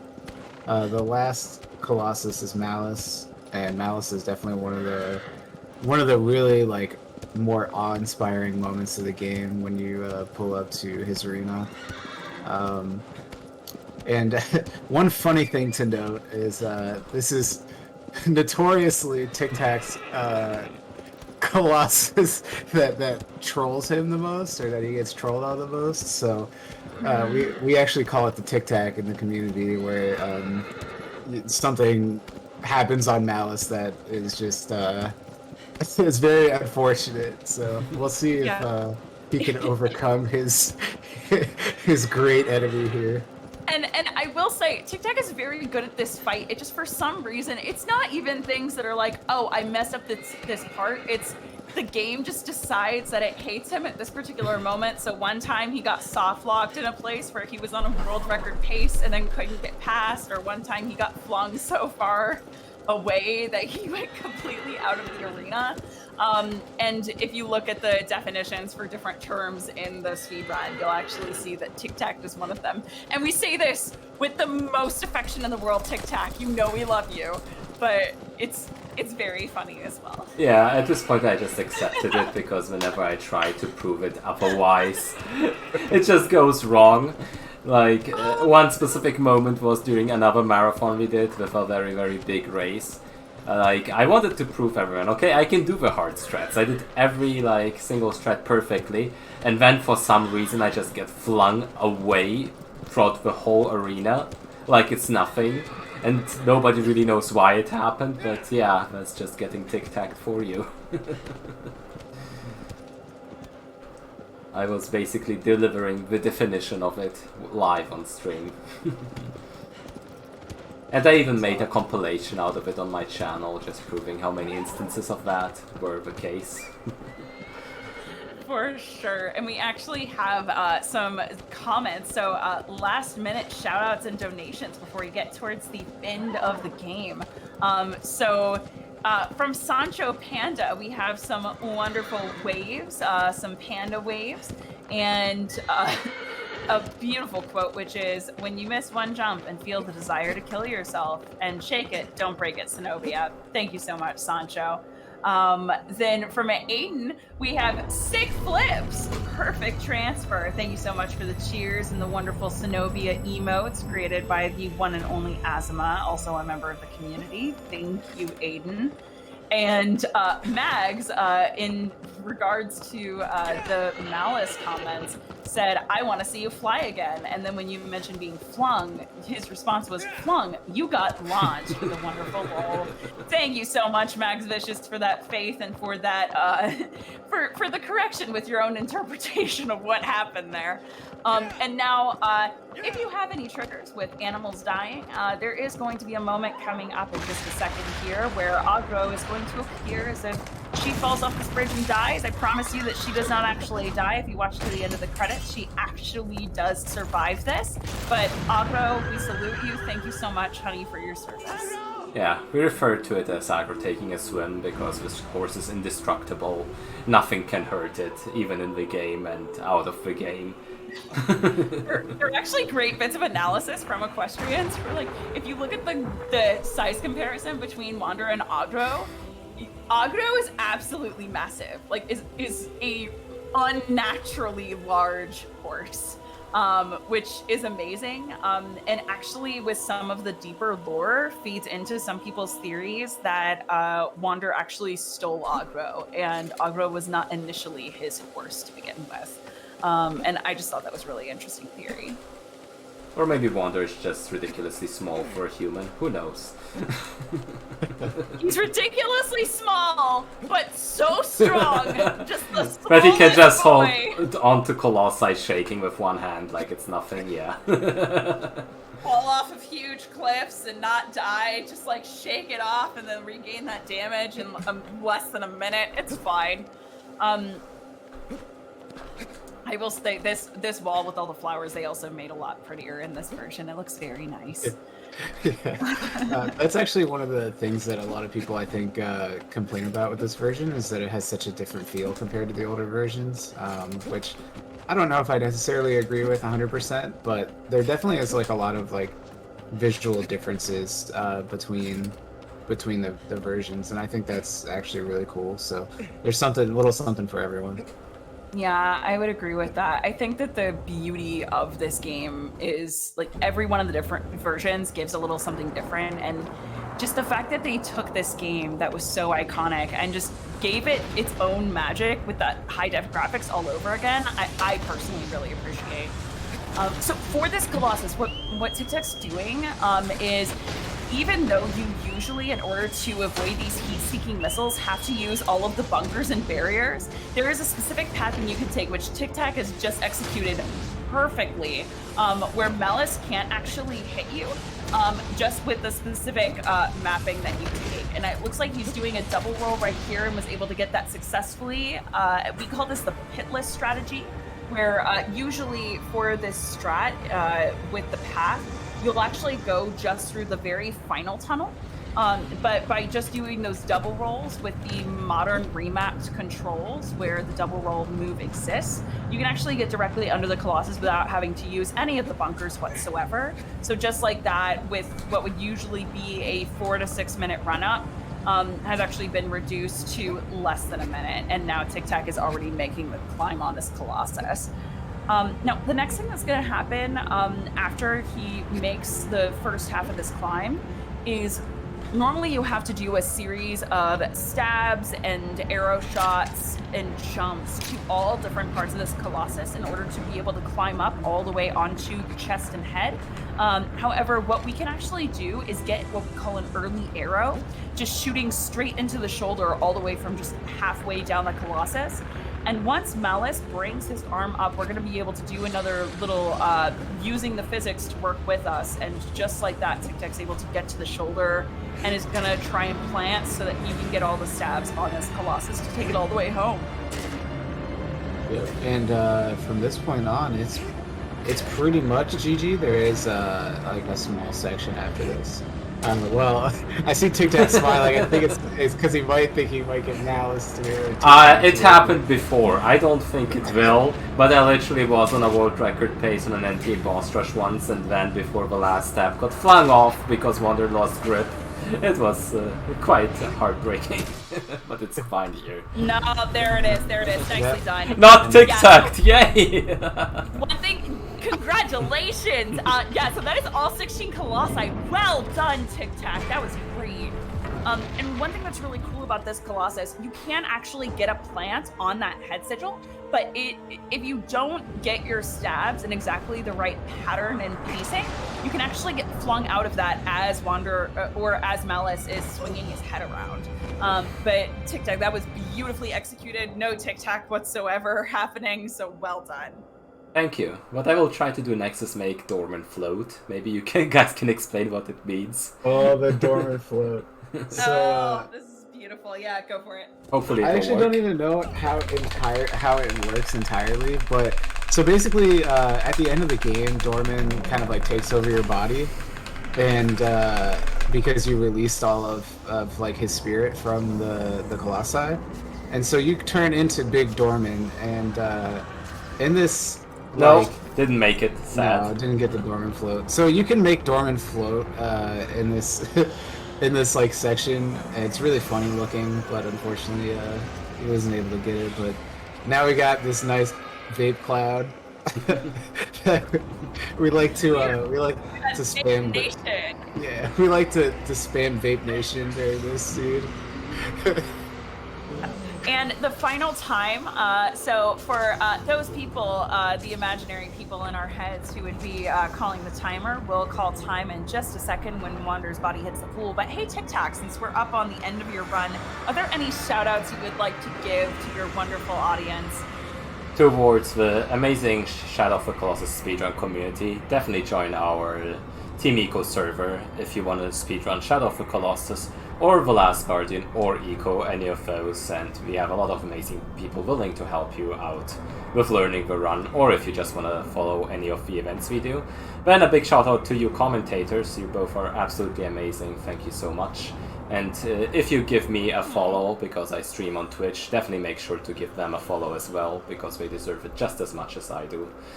And yeah, we're coming up towards the last little bit. I think this part is, from what I could tell, it's like half RNG, half like player influence. That I don't think there's been any like surefire way to guarantee that you don't stumble, but yeah, Tic Tac did a good job there, and that's time. So since I messed up the timer, nice. My recording says 140 something, so I assume it's just about a low 140, which is amazing. Yeah, I want to see what the IGT fantastic. is on this. GGs. Can we get some GGs in the chat? Hey, so once we have a host there actually reading out donations, I think we did a really good job. Like, I think we're pretty solid. This is a good practice run. Yeah, I think so too. The one thing I noticed is probably a lot easier to have donations like right after a Colossus is defeated. Yeah, because instead of during the travel, because they can kind of take as long as they like they need, and then we can kind of interject whenever we feel like it's a good time to start talking about the next Colossus. Yeah, especially since like talking about the Colossi too early can be kind of weird. So I tried to balance that a little bit on Zenobia, but then it was a little too rushed, maybe even because I had to focus on running as well. So maybe that needs a little balance. Also, I totally forgot that technically we would have the Pet the Horse incentive. I'll have to ask someone from the GDQ staff how exactly they will deliver on that. I thought about that as well. So that would probably add a few little minutes on the run, but I don't think it would have that big of a deal or impact. Just a little fun little side thing. Yeah, absolutely. But I definitely agree on so pattern should be talking about Colossus, beating up Colossus, congratulations on Colossus, read out donos, and then once we know that we're about at the point where we're a minute or two out from the Colossus, we go, all right, and we're going to take it back. Thank you so much for those donations, and I think we'll be set. Yeah, one thing I have to say, Ruby, you give this whole commentary such a professional vibe. It's amazing. It's so easy to play off of that, because Church and I are like the more reserved kind of like analytical side of it, but it's always you bring the fun. Hey, happy to be of assistance. Happy to be here. I thank God that it's those improv skills working their magic. Thank God that I went to college for it or something. It definitely shows. There's a reason your stream is way bigger than any of ours, and it's definitely well deserved. Oh, hey, thanks. I like playing video games, and y'all are cool. And, apparently, people find my geekiness charming. So what can I say? So, please don't do that noise live. Oh, was it my squeal? I'm sorry. I squealed. Definitely do that noise live. I don't care. TikTok gave me permission. Suck it. Oh, please do that noise live. Oh, okay. Well then, yes. And one thing I was like wondering is if we want to like maybe kind of like assign Colossi. I don't know if that's like something you thought about like during the run, so that way. So it's like, more organized and not like that little awkward middle Yeah. part where people think whose next turn it is to talk. Yeah. So like I think what we did for my run was Foxy and Spaghetti like alternated, and then I kind of like just interjected like whenever I felt like I wanted to have something explained. Yeah, Yeah. I mean, worked really well. I could do the same definitely, and I would just want to cover Barba and Zenobia for the strats, and maybe some few things specific to hard mode here and there. Definitely the rant about Pelagia part. I think that one came out beautifully. Yeah, and it is your run too, so that's why I'm kind of like bringing it up and asking like, you know, if that's something you want to do, or if it's like Yeah, you just kind of we can just sit kind of down and go over it real spitball it. quick, and then I would just have a note in front of me to, like, you know, basically who starts talking first and who adds to it. I'll take whatever Colossi that Ruby doesn't want. I mean, you did a great job in explaining the in-depth, fighting parts about it, and Ruby always did a great job at the introductory thing towards it, I think. Or maybe we do something like that then, where Ruby kind of goes over, like, the cool parts of the Colossi, and I go over the... I mean, it's basically like nerds, it's basically like professional like sports commentating, where you have yeah, that it's one like, it's like casting, yeah. color It's really commentator and like play-by-play. Yeah. Yeah, and I'm literally making a list right now of like how we want to divvy this. So you said here you want Barba and what? Pelagia, you said, right? Pelagia to rant about, just a little part of it. Basically, let me explain the RNG. There's plenty of time to rant on Pelagia. So. I would just explain the RNG part of it. Goop can cover the fight in general. And I would also want to cover the Zenobia strategies, though I will have to figure out if I'll maybe do it a little earlier. I guess than just coming up to the run itself. Okay, And, so I figure, I mean, we're waiting for the IGT. We can go through this right now, yeah. And one thing I kind of want you to tone down on is to hype up a skill before it happens. Like, I noticed a little bit of pressure at times. Okay, yeah. Like, oh my gosh.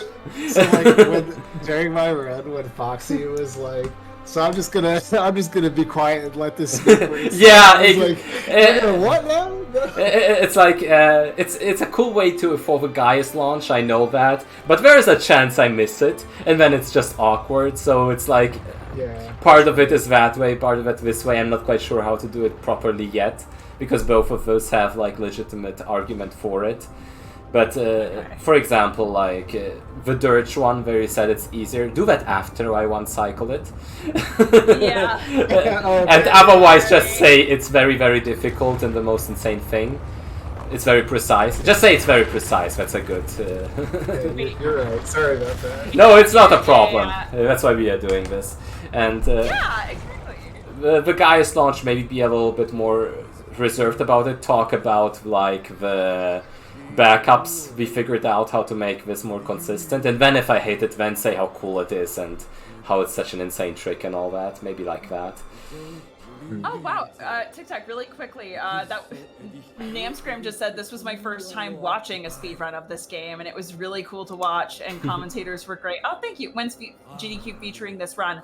So it looks like the last time we checked the chart, I saw it at 3:30 p.m. EST, 9:30 p.m. CEST next Monday. So that would be, let me pull up the day. I think it's July 5th, right? Yeah, it's the 5th. Yeah, it's a good thing so it's not the 4th, honestly. Oh god, no. If it was the 4th, you probably wouldn't want me doing commentation, because straight up, 4th of July is awful in the States, and it's my least favorite holiday, and I usually just hide inside from fireworks. Like, it's bad. But yeah, I'm glad it's the 5th. So I have right now, okay, so Barba, Tic Tac, Pelagia, Tic Tac covering RNG, Goop covering fight, Ruby covering lore, Zenobia is just Tic Tac. You can definitely go a bit more in depth about how you like Zenobia and why you like the fight and maybe the casual part of the whole thing, how the design is amazing, how the arena looks very cool, and all that. And I'll just go over the straight up strats. Okay, so Ruby going over casual, love, and lore, and then Tic Tac going over mechanics and strats. Got it. And then let's see, Valis. I was gonna say I'm totally good with how we did that of me introducing the basic premise of the game and then just turning it to you, Goop, for the actual Valis explanation.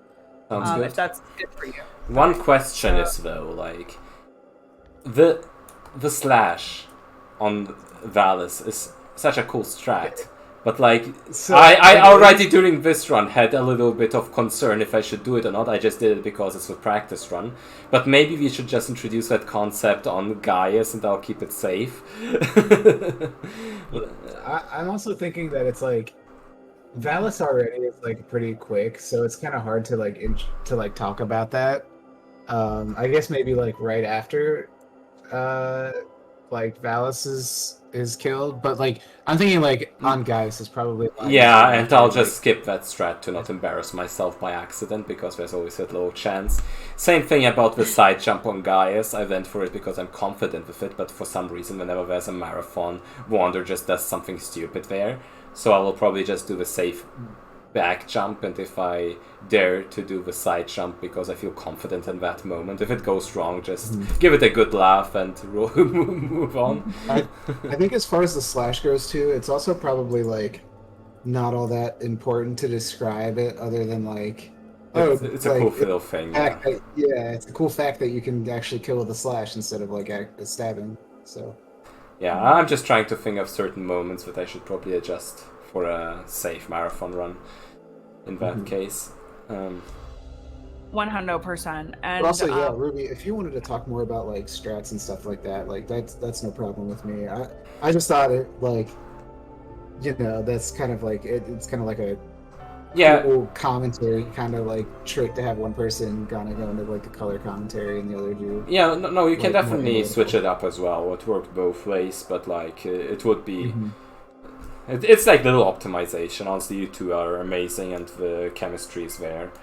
I'm just like really like not good at like talking about anything that isn't analytical for the most part, or like isn't. No, yeah. If you want to focus, yeah, if you want to focus on like the technicality of the strats and things like that.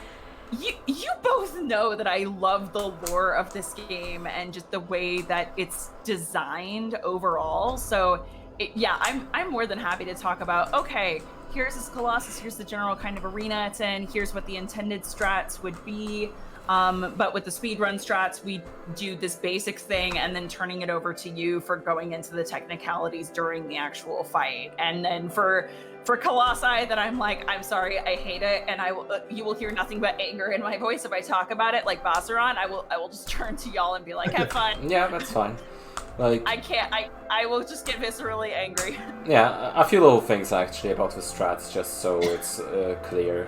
One thing is, if I mess up the first try on Hydrus, I will always go for a reset, just because doing the intended way on Hydrus hard mode is a pain, since you actually have to kill the horns on the way there, instead of like how it would work in a normal mode run. And you can actually talk about like why it's so important to reset there, because it's like, it's not impossible, but very hard to get to one cycle the intended way, and that's why we have the strat there. And I'm very glad I have a good backup for it as well, since otherwise it would be a nightmare, and it used to be before JK found that out. Otherwise, on Phalanx, I will definitely go for Vael's strat, But please, if I mess it up, just point it out and don't talk it out for so long while I'm clearly failing. I want it to be like a transparent thing, and I felt like a little awkward about how amazing Vial strat could be while I literally ran aggro into a corner because I didn't react to the way the setup was. That was 100% on me. I was looking at the Twitch stream rather than the other one for that moment, and I was like, oh yeah, so he's coming up on this, and I didn't see that you had already failed it, and then felt really dumb. So I will make sure. So he missed the phalanx IL, but I was talking about, and now he's lining up for the IL and had already missed it, and then I was like dwelling on it, and then by the time I cut up on stream and saw that he missed the arrow and got stuck, it was too late. So that was on me, and I will make sure to watch the Discord video next time. So sorry about that. That was my bad.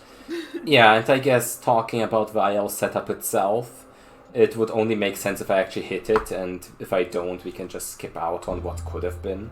To not overcomplicate things. So like if you get it, just be like, oh, and look, you got the IL strat. 1:11:34. That's amazing. Heck yeah! Like, it's crazy to me how I just casually do these runs now, and it's a 1:11, which used to be world record by 2 or 3 minutes. Like, the improvement I am. Like, shocked by my own skill sometimes without sounding like I'm bragging about it.